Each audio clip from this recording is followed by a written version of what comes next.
Hey, Crystal Maiden here for part 6 of Minish Cap. And we're back in my favorite village in all of Zelda. I mean, I like Kakaroo Village from Link to the Past, and yes, I will continue to call it that. But it's kind of barren. I mean, it has houses. It has a shop. It has a gambling store and stuff. But there's not really much to it. There's no... Like, I love how Hyrule Town has like so many different human facilities that a village would logically have. Like, it has a school, a bakery, a shoemaker even. It has an inn, a carpenter's, a library. It even has a post office of all things. Since when does a Zelda game have a post office? Yeah, and the annoying thing about the Goron merchant is that, again, you can only buy a specific color of kind stone. I wanted to have that missing variety of green kind stone, but I couldn't. And I guess I sort of skipped over talking about it, but you get to him, he suffers from a severe, I think he has narcolepsy or something, but the Minish tell you to go to Minish Woods, so you get a wake-up mushroom for him, and that wakes him up. Again, why do I have to learn this? I already have the Pegasus boots. In A Link to the Past, you just automatically use this attack. Why do you need to learn this move? Also, in the European version of the game, they have a really bare bones version of this theme. Like, it sounds inferior. It sounds kind of weird. I have no idea why they changed it. So you give Lon milk to him. And again, I don't know why he doesn't have a different sprite, because he's an important NPC. He's an important Minish, but he looks exactly like all the other Minish. That's bad design. And it's not like the magic powder in Minish Cap. No, it's not like the magic powder in Link to the Past, where you just give him the mushroom and then leave the screen and come back and it's ready. Here, you can't just leave the screen and then the Picolite will be ready. I think you're forced to spend a couple in-game hours or progress the plot in order for it to be ready, which really sucks. Like, I don't know why they changed it from the magic powder thing. It's pretty convenient that you can use the Pegasus boots to dash diagonally by dashing across those things, because you can still only dash in 4 directions, technically. It's just like in Link to the Past, they wanted to allow you to attack diagonally, but they just couldn't get it to work for some reason. In Link Between Worlds, you can attack diagonally, but in this game, and in Link to the Past, you can't. So, I mentioned before that I did a no-hit run of this game. So, because of that, I was able to figure out an easy way to deal with these guys. Have your shield out so that you block their attacks, and then attack the side of them that isn't blocked by their shield afterwards. You have to wait until after they're in this position, and only then can you attack them that way. But you gotta watch out for the Dark Nuts that will have that stab attack, especially when the stab attack has their sword glowing, because that can't be blocked by the shield. Normally I'm pretty reckless with the Dark Nuts, and I just try to roll around them, but because, like, I think Wind Waker has the best version of Dark Nuts in all of Zelda, because it's so fun fighting them. I mean, it is basically just a quick time event, because you just stand there doing nothing and then wait for the A button to start going crazy, and then you press the A button when it's your opportunity. Lather, rinse, repeat. But they're also not extremely frustrating like the ones in Twilight Princess, which are just cheap. So I don't really like fighting the Dark Nuts in this game, but they're a lot easier to deal with now that I know exactly how to deal with them.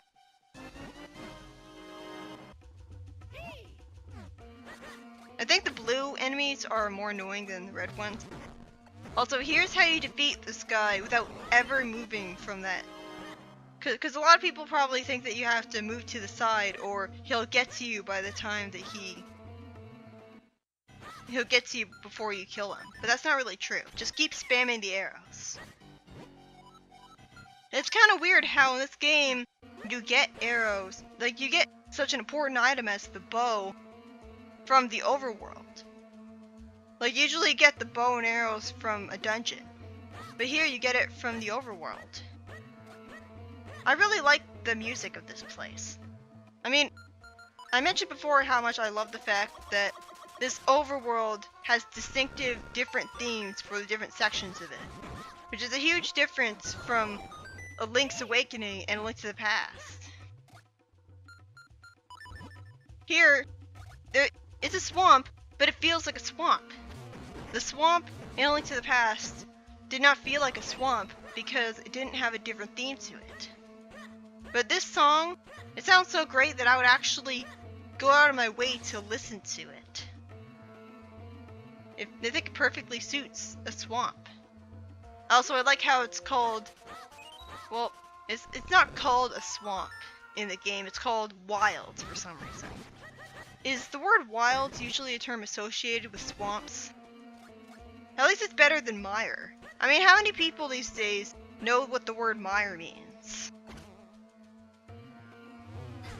This one's kind of annoying, because they don't give you enough space to easily kill them, so I just run through them.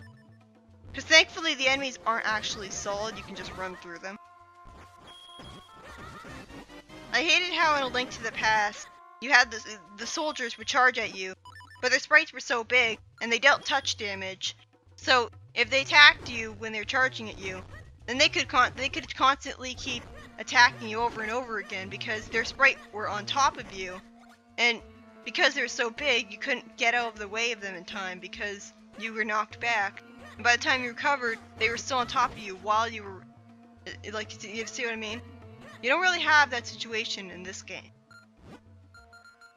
Like you never feel like you're trapped inside of enemies and constantly being attacked by them over and over. Yeah, these enemies are pretty easy to deal with. I just wish they were like I just wish they died in less hits, you know? I wish they were more like the green Cyclops statues from Link to the Past, where you hit them with one arrow and they die instantly.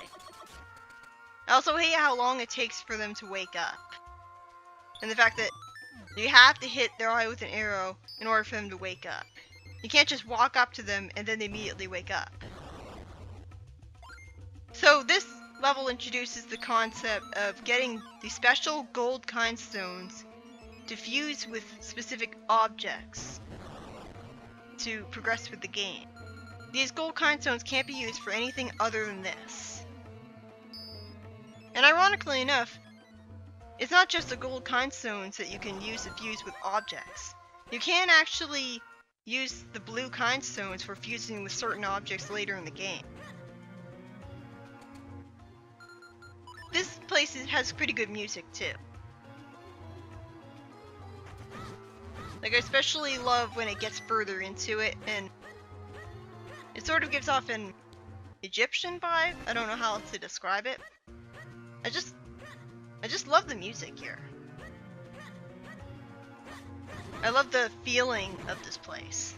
Like, it's just after a swamp, but even though it's a grassy area, it really doesn't feel like yet another Hyrule field. Like, the grass is a different color from the rest of Hyrule field.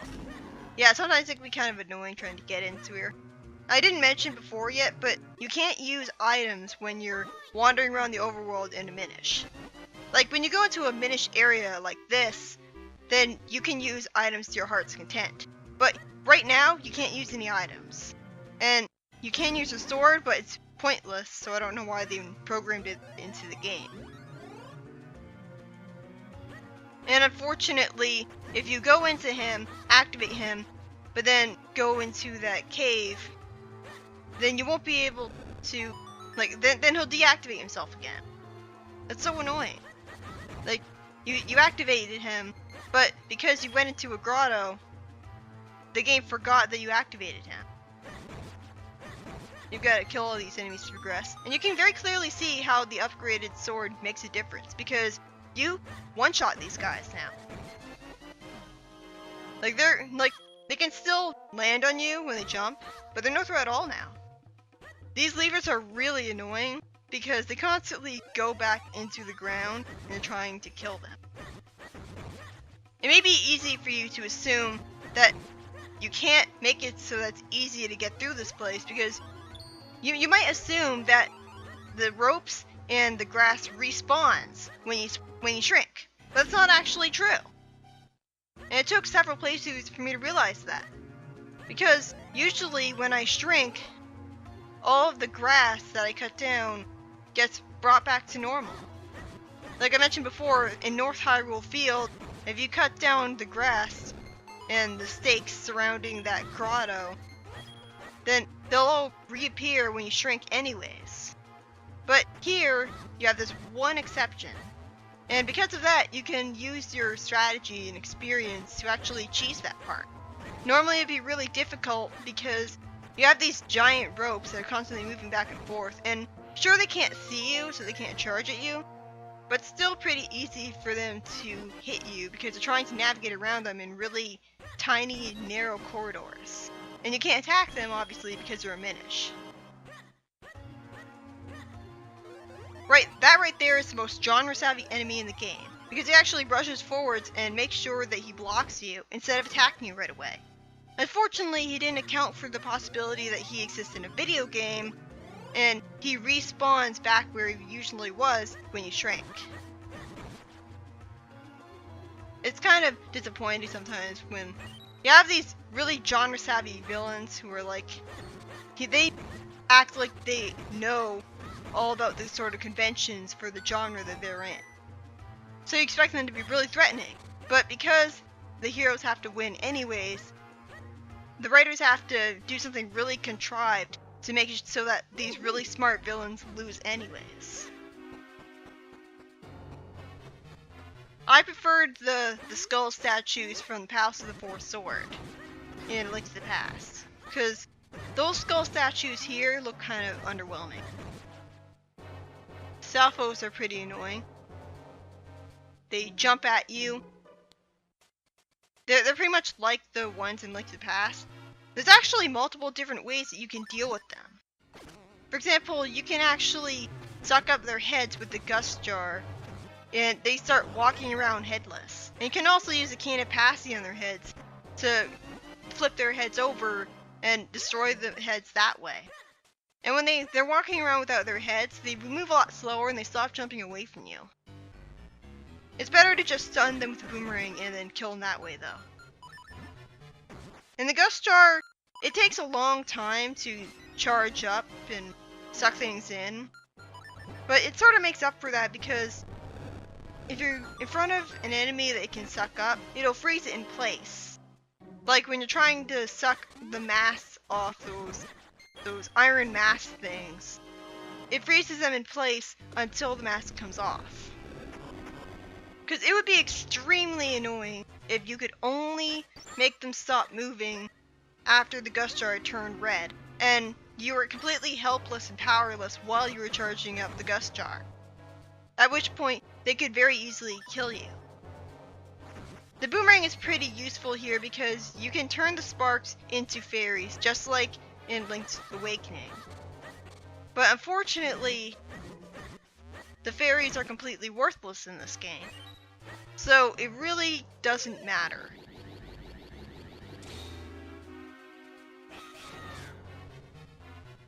This puzzle would be impossible if it weren't for the fact that going through that door doesn't provoke a screen transition. Because you can't make your clone Link follow you through a screen transition. In fact, I'm not even sure if you can make a screen transition when you have clone Link around.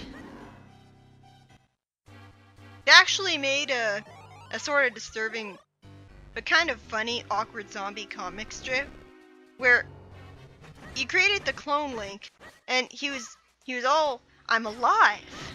Wow, this feels so great.